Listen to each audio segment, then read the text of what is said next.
இன்றைய நாள் கர்த்தருடைய வார்த்தை கலாத்தியர் புத்தகம் 5ஆம் அதிகாரம் 16ஆம் வசனம். பின்னும் நான் சொல்லுகிறது என்னவென்றால், ஆவிக்கேற்றபடி நடந்து கொள்ளுங்கள், அப்பொழுது மாம்ச இச்சையை நிறைவேற்றாதிருப்பீர்கள். ஆம் தேவ பிள்ளைகளே, ஆவிக்கேற்றபடி என்றால் ஆவியானோருடைய வழி நடத்துதலுக்கு படி நாம நடக்க வேண்டும். மாம்சம் என்பது, மாம்சத்தின் இச்சை என்பது நம்ம சிந்தனைக்குள்ள எழும்புகிற காரியங்கள். நம்மளுடைய சிந்தனையில் எழும்புகிற காரியங்களுக்கு நாம் நம்மை விட்டு கொடாமல், ஆண்டவர் நம்மளுடைய பரிசுத்த ஆவியானவர் எப்படி நம்மளை நடத்துகிறாரோ அதுக்கு நாம கீழ்ப்படிந்து நம்ம நடக்கும் பொழுது அதுதான் ஆவியின் சிந்தை உள்ளவர்களாய் இருக்கிறோம். மாம்ச சிந்தை எல்லாவற்றின் மேலும் நம்மளை ஐக்கியப்பட வைக்கும், எல்லாவற்றிலும் நம்ம விரும்ப வைக்கும். ஆனால் ஆவின் சிந்தை அப்படி அல்ல.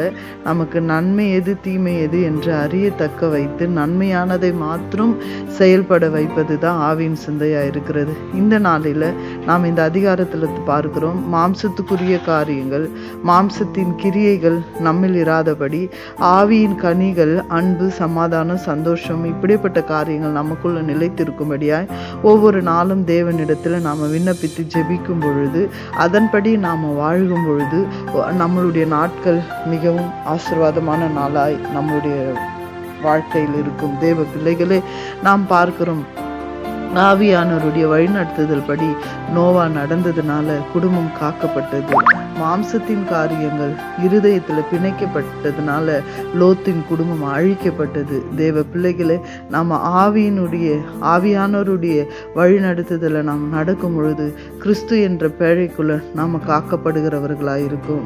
தனி மனுஷனாகிலும், தனிப்பட்ட மனுஷனாகிலும், குடும்பமாகிலும் கர்த்தருக்கு தன்னை அர்ப்பணித்து அவர் சித்தத்தின்படி வாழ்வோம் என்றால் ஒவ்வொரு நாளும் அது மகிழ்ச்சியின் நாளாய், ஆசீர்வாதத்தின் நாளாய் இருக்கும் என்று சொல்லி உங்களை நான் வாழ்த்துகிறேன். கர்த்தர் உங்களை ஆசீர்வதிப்பாராக. God bless you.